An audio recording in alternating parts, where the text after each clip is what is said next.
Guys, pay attention for highest uninterrupted knowledge. Please follow me on YouTube or Instagram or Facebook. Life is Bhagavad-Gita. You must have watched this movie Jumanji. If not, please watch it as it's a must to understand Bhagavad-Gita.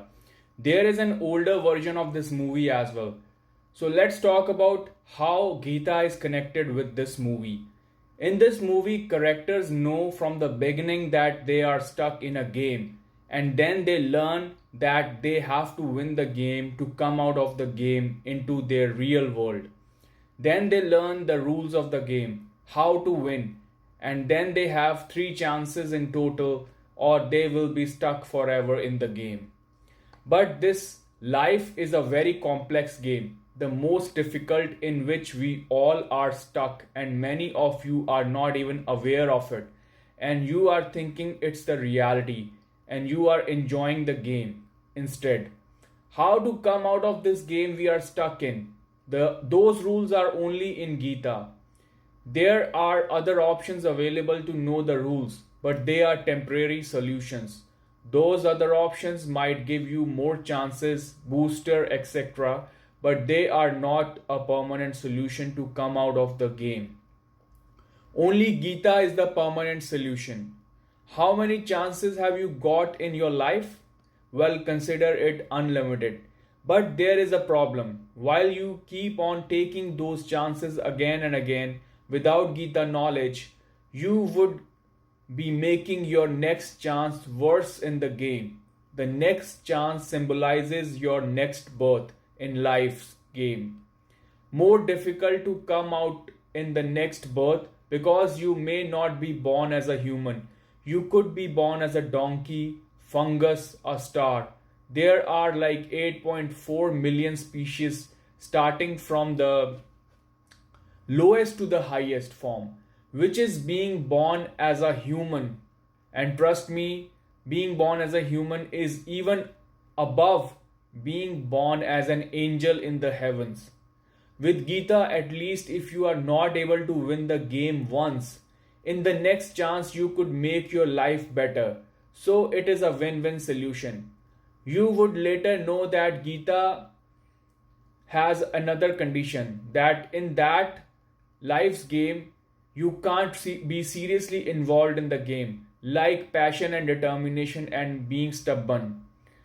Meaning you have to play the game and just enjoy the game. So that's how you win. That's the way to win the game. I know it's hard to grasp, but since it's the game of life, it's the most complex and hardest thing to understand. Also, Gita is like the most difficult idiom to crack to understand the rules of this game of life. So you have to play means you have to enjoy the game. So that's how you win it. So for the game of life, if you want to win it, you can't be seriously involved in the game, like passion, determination, and being stubborn. Meaning you just have to play and enjoy the game. That's the way to win it. I'm repeating it because it's kind of controversial statement. So in order to understand, you have to go through Gita, like whole Gita through. Then only you can understand. Let's continue with the Bhagavad Gita knowledge. Within the images were synthesized and a shape was formed in our mind. By the time the image was formed, everything outside has changed. Stars are visible in the vast sky. The stars we see are not where they appear. Stars where there were once. Because even from the nearest star, light takes about 4 years to reach us. So the stars were there once when we were seeing, but they are not there now. And the light does not slow down. Light travels 300 million meters in 1 second. A ray of light travels to us at 300 million meters per second. It takes 4 years to reach us from the nearest star. When the beam reaches us, we see the star where it was 4 years ago. In the meantime, the star may not exist at all. It may have disintegrated. And it is certain that it will not be at the same place where it was 4 years ago. In the meantime, it has traveled millions, billions, trillions of miles. That's why the stars we see at night are not where they are visible. The night is very false. The stars are completely false. There is no star there, and they all are distant stars. A star takes 100 years, 1,000 years to transmit light. It takes millions of years. There are such stars that since the time of the earth was formed, some 4 billion years ago, their light has not reached the earth till now. Who will know what might have happened in these 4 billion years? What we see is not what it is. It changes even in that time. When I look at your face with my eyes, a ray from you reaches me. Even then, time has passed. You are not the same. Meanwhile, everything has changed inside. The shape, leave alone the forever, does not remain the same even for a moment. Heraclitus has said, you cannot step into the same river twice. That is also not right. Actually, not right at all. It is very difficult to step into the same river even once. It is impossible to step into the river again. It is hard to get into a river even once, because when your feet touches the surface of the river is running below. When the foot goes a little further down, the river is running above. When the foot goes further down, the river is running away. Your foot lands 1 foot deep in the river. In the meantime, all the water in the river is running away. When you touch the top, the water below has run away. By the time you get to the bottom, there is no water at the top.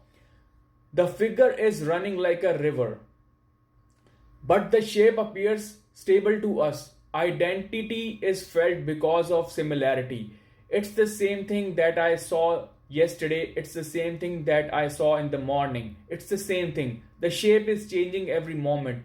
This world of shapes, this world of form, Arjuna is very concerned about this world of form. We are all very worried. He is saying to the one who is dying every moment, what will happen if they die? He is not worried about the one who is dying and there is no way to save him. He is worried about the impossible. And the one who is worried about the impossible can never be free from worries. Worrying about the impossible becomes madness. Forget about saving the shape forever. It is difficult to save it from like just a moment. So you can't even save it for a moment. There is a world of shapes, of form, of sound, of rays, of waves. It vibrates all the time. Everything is being changed. Right now there are so many people sitting here. We are all being changed. All are vibrating, all are wavering, all are vibrating. Everything is changing. Whoever aspires to save this changing world is aspiring impossible. Man becomes insane when one hits the verge of impossible aspirations. Krishna is telling Arjuna that if you are saying that they will die, then I will tell you they were there before also. They will be there later also. You should stop worrying about their death. Why? I am reminded of the Sorcatris incident. When Sorcatris was dying, one of his friends, Crato, asked him, you are going to die, but you don't seem worried and upset. So Socrates said that I am not worried and troubled because I think that if I perish with my death, then there is no reason to worry. Because who will be left to worry when I will not be saved? Who would be sad? Who will suffer? Who will know that I died? It's certain that if I die, soon no one will be left to even know that I am dead. No one will be left to even know that I ever existed. No one will be left to know that there was anything like Socrates. Therefore, there is no reason to worry. And if I do not die, even after dying, then there is no reason to worry. And there are only two possibilities. Socrates said, either I will die or I will surely not die. And there is no third possibility. So I am relaxed. Krishna is telling Arjuna that the one who is going to die will not be saved by